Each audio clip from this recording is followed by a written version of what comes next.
नमस्ते महालक्ष्मी नमोऽस्तुते।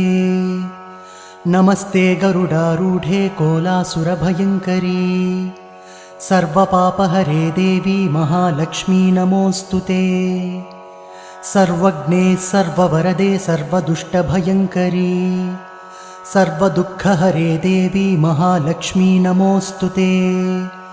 सिद्धिबुद्धिप्रदे देवी भुक्तिमुक्तिप्रदायिनी मन्त्रपूते सदा देवी महालक्ष्मी नमोऽस्तुते।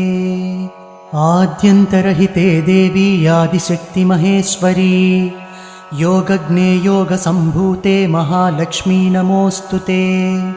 स्थूलसूक्ष्ममहारौद्रे महाशक्ति महोदरे महापापहरे देवी महालक्ष्मी नमोऽस्तुते।